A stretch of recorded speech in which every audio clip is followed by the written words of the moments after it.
بسم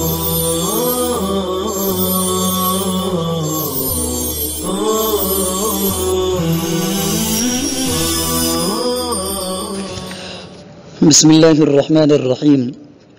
گزشتہ سے پیوستہ خوف کا انسداد۔ مثبت فکر پوشیدہ خوف کے لیے ایک بہترین ہتھیار ہوتا ہے۔ خوف کے انسداد اور تدارک کے لیے اساتذہ اور والدین کو طلباء میں خوف پیدا کرنے والے اسباب و علل، کراہت، ناگواری، بوریت اور مایوسی جیسے اسباب کا منطقی جائزہ لینا ضروری ہوتا ہے، لیکن ان امور کا جائزہ بولنے اور لکھنے میں جس قدر آسان نظر آتا ہے، لیکن یہ عمل اسی قدر مشکل ہے۔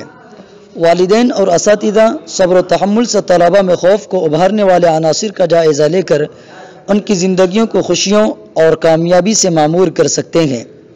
امتحان کی تیاری کے وقت طلباء اضطراب، بے چینی اور خوف کا اس لیے شکار ہوتے ہیں کہ وہ فی الفور اپنے تمام مسائل اور اضطراب کو دور کرنا چاہتے ہیں، جبکہ یہ بالکل ممکن نہیں ہے، کیونکہ امتحان کے نتائج اپنے مقررہ وقت پر ہی منظر عام پر آئیں گے اور امتحان بھی اپنے مقررہ تاریخ پر ہی لکھے جا سکتے ہیں۔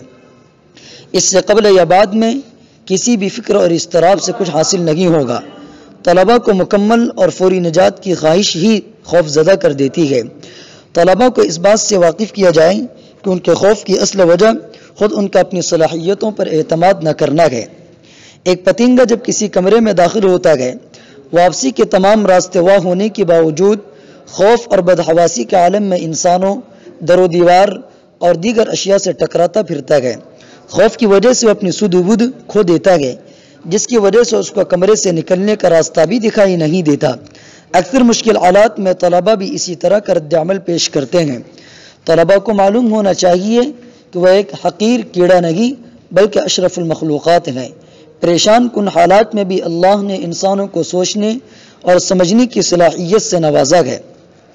طلباء کو مشکل حالات اور مشکل وقت کا سامنا کرتے وقت اپنی ذات اور صلاحیتوں پر مکمل بھروسہ رکھنا چاہیے، تبھی وہ ان حالات کا سامنا کر سکتے ہیں۔ طلباء کا یہ حوصلہ اور جذبہ ان کو خوف سے آزادی فراہم کرتے ہوئے کامیابیوں کی عظیم بلندیوں تک پہنچا دے گا۔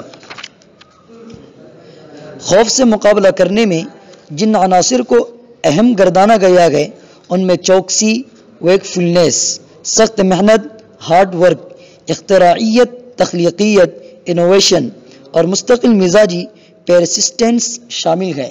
ان چار انگریزی کے الفاظ کے ابتدائی حروف کا مخفف ویپ بنتا ہے، جس کا معنی درہ یا کوڑا ہوتا ہے۔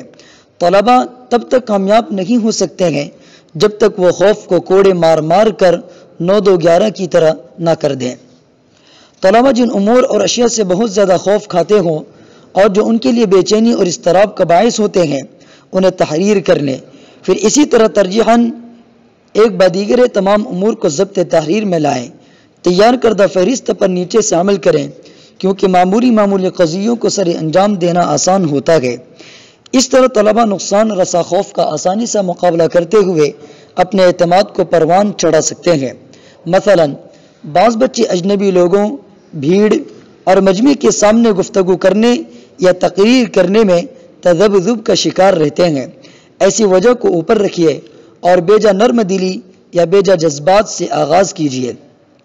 بیجا خدمت یا بیجا نرم دلی سے مراد اپنی کمزوری کی وجہ سے اچھا بننے کی کوشش کرنا ہے۔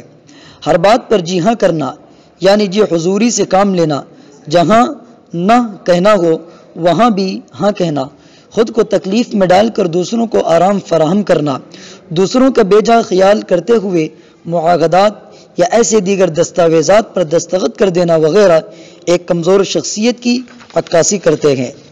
طلباء اپنے آپ کو بیجا اندیشوں اور خوف سے پاک رکھیں تاکہ ایک بہتر مستقبل کی بنیاد رکھی جا سکے۔ اسلام انسانوں کو بیجا خوف اور مایوسی سے ہر دم بچنے کی تلقین کرتا ہے۔ ایک مسلمان طالب علم کے بیجا اندیشوں اور خوف کے دلدل میں گرفتار ہو جانا بعید از قیاس ہے۔ بقیہ آئندہ انشاءاللہ تعالی۔